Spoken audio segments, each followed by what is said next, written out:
Hey,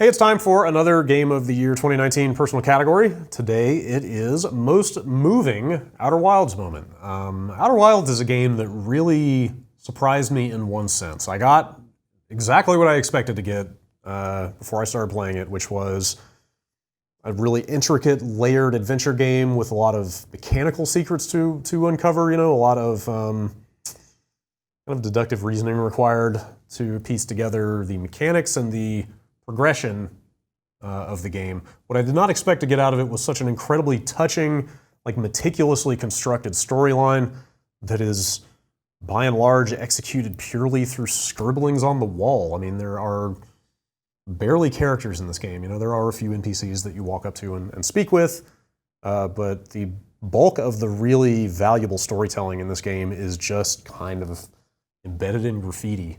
And yet they do so much with it. There are so many moments toward the end of this game, especially once you've really kind of once you've painted a mental picture really of what you at least think is going on. By the time you're in the last few hours of the game, you've got a pretty good idea of what the Nomai were up to, and what may have eradicated them, and what went wrong, and why the sun is exploding, and why you're stuck in a 22-minute time loop.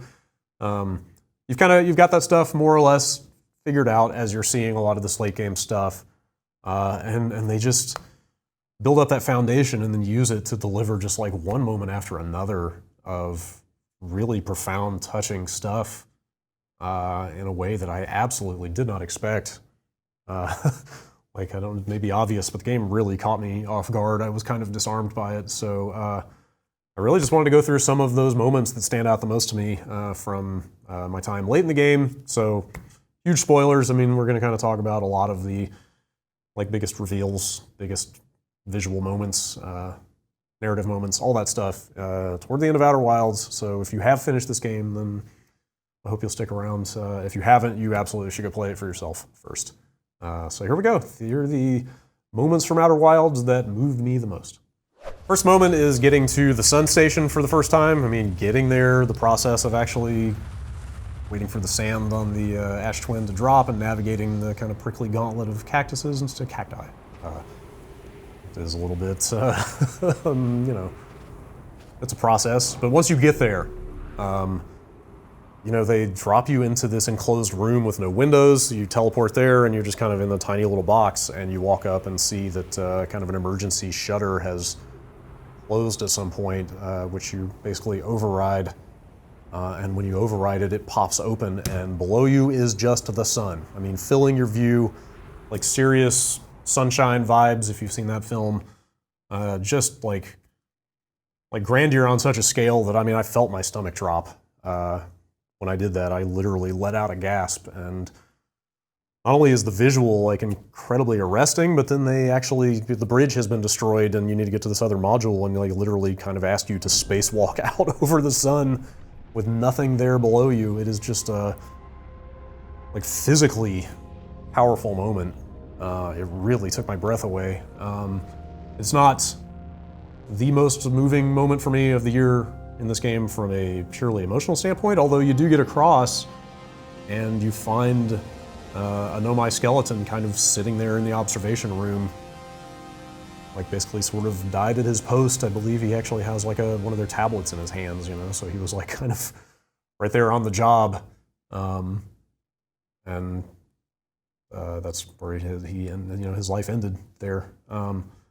And by the time you've gotten there, the sun is rapidly moving into this red giant phase where you basically effectively die right alongside him as the sun just engorges itself and consumes you and the station right there. Very, really powerful sequence, I thought. Just incredibly well done.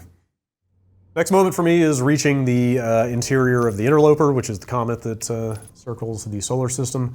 A little bit of an arduous process getting in there because I had completely forgotten that your probe can detect ghost matter, so that a little bit of guesswork before I kind of figured out what was going on and made my way through all the slippery ice tunnels to get down in there. But once you do, I mean, incredibly tragic scene, you know?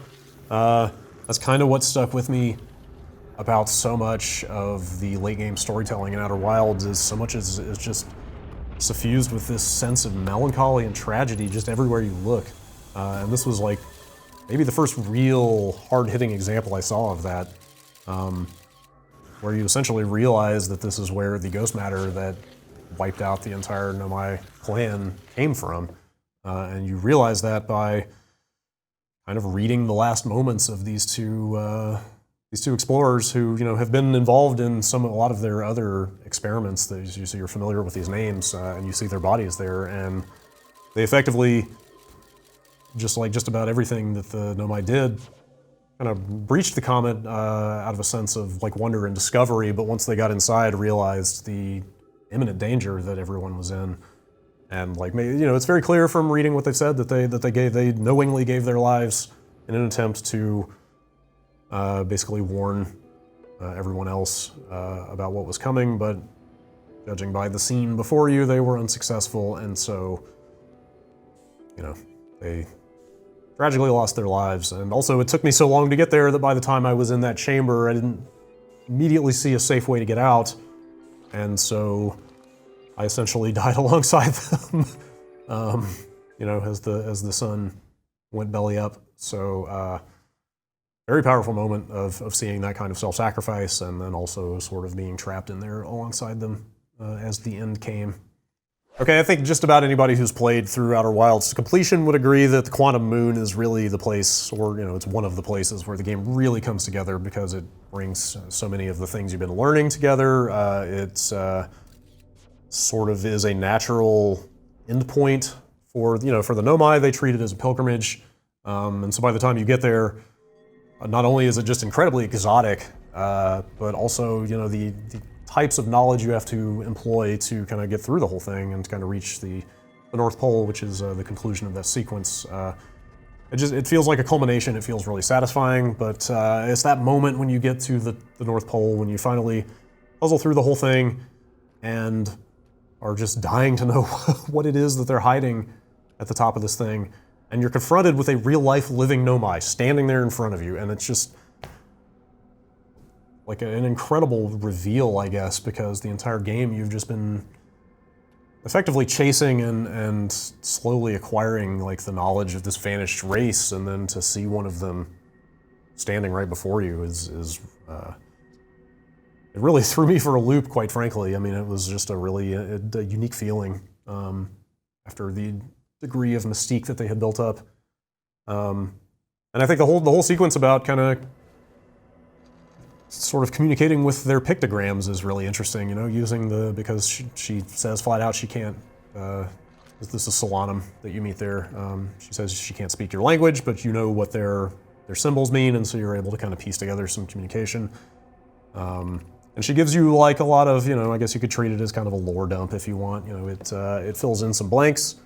But I think my favorite and probably the saddest aspect of that encounter is the part where she effectively, I don't even remember how you really proposed this or ask her about it, but she basically says, I have a hypothesis that I am no longer fully alive, and like it really makes you, like that idea really hits pretty hard, you know, is to think like, oh, this is kind of a quantum shadow of a being that existed, you know, hundreds of thousands of years ago, who is basically trapped here probably forever and doesn't seem to know quite why. Like the whole thing is just it's a really big idea to wrap your head around, and that moment just fulfilled so much that the game had been building toward, and easily one of the best moments in that game.